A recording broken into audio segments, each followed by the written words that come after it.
parti pour la troisième et dernière période de la grande team. On espère que vous passez un bon moment en notre compagnie. On est en direct jusqu'à 22h, donc vous avez l'occasion d'interagir avec nous, oui, en nous envoyant des messages, des réactions, des commentaires sur la page Facebook de la 3. D'Angelès, bonsoir. Bonsoir Tia, bonsoir la team. Salut. Vous allez bien? Oui, ça va bien. Le week-end, c'était chaud. C'était chaud, mais bon, c'était bien. Bon, vous êtes revenu avec de belles images, hein? Bien sûr. De la finale du Zébier. On va en parler dans quelques instants. Mais avant cela, un rappel des grands titres de l'actualité sportive du jour. En athlétisme, samedi dernier, le sprinter ivoirien Arthur Cissé-Gueye a réalisé un chrono de 20 secondes 53 centièmes et s'est offert la médaille d'argent en finale du 200 mètres masculin au mythique Kip Keino classique couru à Nairobi au Kenya. Et puis, au marathon de Londres, des illusions pour Kipchoge ce dimanche. Le Kenyan n'a pu se classer qu'à la 7e place. Judo, une semaine après son élection, le nouveau président de la Fédération ivoirienne de judo et disciplines associées a présenté ses hommes. En basketball, finale NBA, Miami se relance en s'imposant 115 à 104 face aux Lakers avec 40 points, 11 rebonds et 13 passes décisives pour Jimmy Butler. Et puis en football, match de gala, le chef de l'État offre 5 millions de francs CFA à l'ASEC et à l'Africa. Mankoba et Rulani Mokwena sont les nouveaux entraîneurs du club champion d'Afrique du Sud, Mamelodi Sundowns. Mercato, le Camerounais de 31 ans, Eric Maxime Choupo-Moting, signe au Bayern Munich. Et enfin, après 27 ans de bons et loyaux services, Gunnersaurus, la mascotte d'Arsenal, ne foulera plus la pelouse de l'Emirates Stadium, d'après The Athletic, pour cause de restrictions budgétaires dues au Covid-19. Allez, on va passer donc à cette finale du Zébier 2020. Et oui, on vous en a parlé. On était avec les organisateurs vendredi sur le plateau de la Grande Team. Ils nous ont même présenté leur magnifique trophée. Alors, d'Angelès, comment c'était? Tia, faut dire que c'était très bien. À partir de 13h, tout le monde était déjà en place. Les organisateurs, le public a répondu présent. Et puis, la fête a été magnifique, Tia. Eh bien, voyons ça tout de suite en images. Avant le début de cette finale, comment les commentateurs, les arbitres et le personnel se préparent? Cette ouverture, nous allons d'abord partir avec les équipes qui ont créé la surprise, c'est-à-dire l'équipe de Paulas. Brice, vous allez vous occuper de l'équipe de Paulas et l'équipe de Grasse. L'équipe de Grasse, voilà, qui a été la surprise, c'est la même qui a... Avant le début de cette finale, comme vous le constatez juste derrière moi, la sécurité est au top. Oui, tout le monde est fouillé avant d'accéder au terrain. Le Zébier, la finale s'annonce électrique.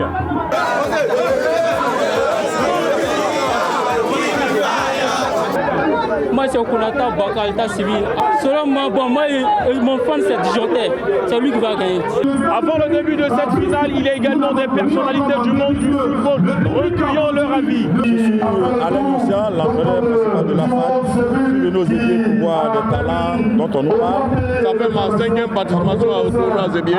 Parce que c'est là qu'on déniche les vrais talents et les purs talents. Et je pense que quand il y a une fête comme ça, c'est plus avec la jeunesse. Et quand on aspire un jour s'occuper de la jeunesse, s'occuper du football, je pense que c'est ce genre de tournoi-là où nous, on a excellé. Dans les quartiers qu'on nous a vus, on nous a permis d'aller jouer en pro. Donc moi, je pense qu'ils méritent quand même cette attention particulière. Ils méritent qu'on les suive, ils méritent qu'on vienne les encourager. Le match sera suivi en multiplex. Juste derrière moi, l'écran géant va retransmettre ce match en direct et en intégralité pour tous ceux qui n'ont pas eu de place. Ils pourront être dans ce petit endroit pour suivre ce match entre la formation de Mimi FC et les jeunes pros d'Abras. C'est une finale aux Zébier, c'est pas permis à tout le monde. Donc d'abord, le moral est haut. J'ai confiance à mes joueurs. Avant le match, on a fait des regroupements pour causer, pour parler, pour mieux s'entendre sur le match et comment adapter le match. Étant donné que j'ai gagné à Touro, j'ai vraiment eu cette envie de pouvoir associer un peu les deux opposants. Vous voyez un peu? Enfin, de créer, c'est-à-dire apporter une touche un peu symbolique au niveau de la paix. Voilà. Et ce soir, on va monter ce que signifie la paix à partir de Atouro et aussi décharger. on va les unir et ils vont apporter du bon football et on va gagner. Pour dire qu'avec la paix, on gagne toujours. Ceux qui ont été opposés, aujourd'hui sont réunis dans une finale et vous allez voir ce que ça va donner. C'était un honneur pour moi et pour toute l'équipe. Grâce à eux, ils m'ont boosté. Grâce à l'équipe aussi, j'ai été nommé Ballon d'Or. Je suis très heureux d'avoir appris cette nouvelle-là. Et je me ferai plaisir ce soir, Inch'Allah. Bon les gars, j'espère que tout le monde est prêt pour le combat. Alors, nous en sommes ce moment-là très longtemps. Chaque année, nous venons, quart de finale, huitième de finale, demi-finale. Cette année, on a l'occasion d'arriver en finale. Donc c'est pour nous dire que vraiment cette année, c'est notre année. Nous devons faire tout pour repartir avec le trophée à Djamé Odu. Nous jouons pour une commune. Donc ça veut dire que nous combattons pour toute une commune. Donc nous devons faire tout au Odu pour donner tout ce qu'on a dans le ventre pour pouvoir repartir avec ce trophée. Donc j'espère que tout le monde est prêt pour aller au combat. Voilà, je compte sur vous les gars. J'espère que tout le monde est super motivé. Bon match à tout le monde. Derrière moi, l'entrée du trophée de cette année 2020. Le trophée, il est magnifique. Regardons le trophée de l'édition numéro 29, le Gibier. Nous entrons dans le vif du sujet, l'entrée des deux équipes finalistes. Ce soir, il y aura du bon football, surtout un spectacle électrique. Bienvenue aux Ébiers. Les deux équipes sont déjà sur la pelouse, c'est l'heure de l'hymne national de Côte d'Ivoire.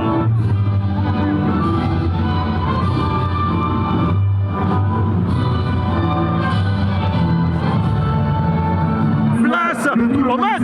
Dans ce ballon dans le rond central, c'est un contrôle de l'équipe de Bordeaux. On va essayer de mettre de l'air dans ce ballon avec, n'est-ce pas, les hommes en rouge, c'est pas Coca. Coca, au numéro 6 des rouges. Coca, au chemin traité. Coca, ça va. Coca va malmener la défense. On parle de la Ligue des champions du Maroc. Petite pause ici, toujours 0-0 entre les deux formations. Pour l'instant, Dame Coupe n'a pas encore choisi son camp. Sauf qu'il est bien lui. Et si vous accusez, voyez tout simplement le maire président il est teigneux, il est rapide, il est travailleur, il est courageux. Il met de l'abnégation, il est généreux dans l'effort. Le discours des entraîneurs à la mi-temps, c'est le moment de le découvrir ensemble. On est juste au tir au but. Si on a ce tir au but du chien, c'est quart de finale, demi-finale. Près de 8e de finale, quand on a un tir au but. Évitez les gars, pardon, on doit gagner au bout du match. On se tue les gars, gueule c'est bon. On a joué au moins pendant combien d'années, on n'a pas pu faire quelque chose. Ah ouais. Et c'était très chaud. Hein. Là, c'était que la première mi-temps. Hein. Oui, Tia, première mi-temps dominée par cette équipe d'Adjamé qui a maîtrisé, on va dire, la première mi-temps. Mais le score à la pause, c'était 0-0. Bon, eh ben, on va regarder ce qui s'est passé pendant la deuxième mi-temps. Dans quelques instants, l'entrée du premier ministre-chef du gouvernement de la République de Côte d'Ivoire pour, oui, prendre part à cette grande finale.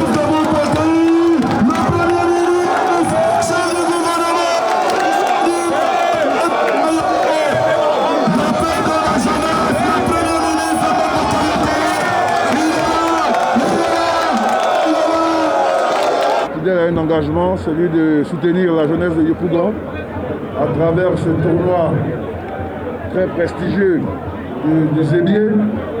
Depuis 2016, je viens ici chaque année et donc je n'ai pas voulu que mes nouvelles charges m'empêchent de respecter cet engagement. Je suis très heureux de venir là. Je veux féliciter tous les organisateurs, mon jeune frère Aimé, pour tout ce qu'il fait pour l'encadrement de ces jeunes. Je trouve que le tournoi, le match est intense. Je souhaite que le meilleur gagne, mais je vais les assurer en tout cas de ma disponibilité à être à leur côté, à être leur grand frère, les accompagner dans leur vie. Et cela au quotidien. Place à la deuxième mi-temps, toujours 0-0 entre les deux équipes.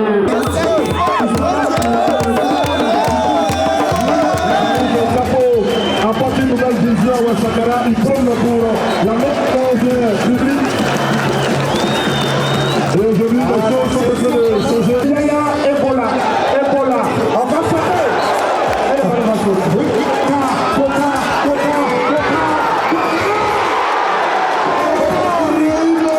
Le match vient de s'achever 0-0 entre les deux équipes. Direct la séance est tir au but. Il part.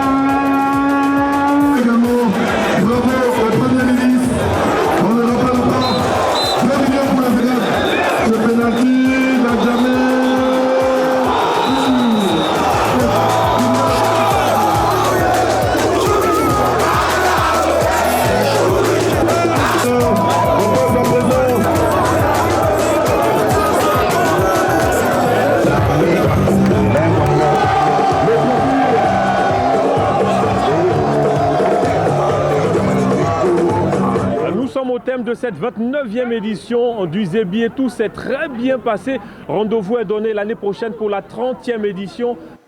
Eh oui, alors, score final de cette rencontre. 0-0 la séance des tirs au but, 3-1 pour l'équipe d'Adjamé. Et donc Adjamé a remporté ce gigantesque trophée hein, qui était là juste à côté de nous. Alors justement, en parlant de trophées, quels ont été les trophées décernés? Et tiens, il y a eu le Zébié d'or, le ballon d'or Petit Guel de la formation d'Abras, le Leket d'or Aturo, cette fois Coca avec 5 buts. Révélation, Yaya Touré, le numéro 45 de l'équipe de Desbordeaux, Likunfa, et puis l'équipe Fair Play Brassa Rouge. D'accord, et ben voilà, donc vous l'avez dit dans l'élément, rendez-vous l'année prochaine. Allez, on va faire un petit tour en Europe, un débrief de tout ce qui s'est passé sur les pelouses des 5 grands championnats. Eh bien, on commence avec la France, 6e journée de la Ligue 1 Uber Eats. Jean-Philippe, vous avez suivi tout ça pour nous. Alors, le PSG déroule, Lyon et Marseille se neutralisent. Qu'est-ce que vous retenez justement de cette 6e journée? Je retiens le match nul entre la formation des Rennes et l'équipe de Reims, le match nul entre l'équipe de Lyon et la formation de l'Olympique de Marseille et la grande victoire du PSG qui est en train de petit à petit remonter dans le classement. Voilà, on s'attendait à ce que Rennes puisse composter une fois de plus une victoire pour se maintenir en tête de ce classement, pour ne pas dire accroître son avance sur les autres formations. Malheureusement, les Rennes ont été accrochés par une magnifique équipe rémoise et le PSG, après cette victoire, qui va tout simplement engranger deux points par rapport à son adversaire au niveau du classement qui est Rennes, bien évidemment, et l'Olympico qui se sont les premiers maintenus. D'accord, allez, on va voir tous les résultats de cette 6e journée de Ligue 1. Tia, on a eu Paris 6, Angers 1, Lens a battu Saint-Etienne 2-0, Nice a battu Nantes 2-1, Brest a battu Monaco 1-0, Bordeaux a battu Dijon 3-0, Rennes 2, Stade Reims 2, Lyon 1, Marseille 1. D'accord, au classement général, Tia. Rennes en tête avec 14 points, suivi de Lille. Le Paris Saint-Germain est 4e avec 12 points au bas du classement. Nous avons Dijon 20e. Très bien. Allez, on va en Angleterre maintenant. 4e journée. Et cette 4e journée de Première Ligue a été marquée par les naufrages de Manchester United et de Liverpool. Henri Jo, réaction? Notamment un but de 16 jours dans le derby qui opposait Manchester United à Tottenham. Un but de l'Ivoirien. Et puis en face, Eric Bailly et ses camarades de Manchester United ont vraiment... je dirais, n'ont pas hésité dans ce match. Défaite 6 buts à 1 face à cette équipe de Tottenham. On retient le bon retour de Serge Aurier dans cette équipe de Tottenham. Et puis, du côté de Liverpool, ça a été aussi le naufrage face à cette équipe de United. Allez, tous les résultats de cette 4e journée de Première Ligue. Chelsea a battu Crystal Palace 4-0, Everton 4, Brighton 2, Arsenal 2, Sheffield 1, Manchester United 1, Tottenham 6, Aston Villa 7, Liverpool 2. Et au classement? Au classement général, c'est Everton qui est en tête avec 12 points, suivi de Aston Villa 9 points. Arsenal est 4e avec 9 points, 5e Liverpool 9 points au bas du classement, 20e Fulham.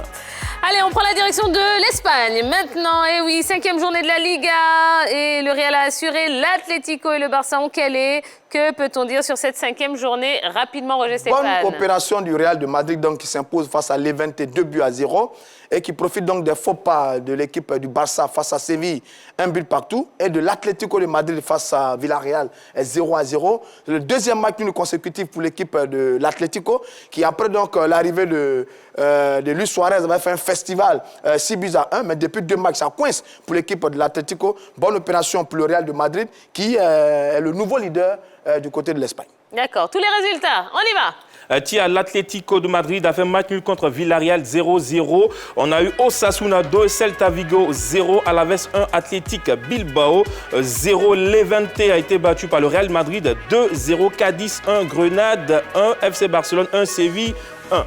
Et ce classement, alors, il donne quoi? Le Real en tête avec 10 points, suivi de Betis Séville, 9 points. Real Sociedad, 3e avec 8 points au bas du classement, 20e, la Real Valladolid.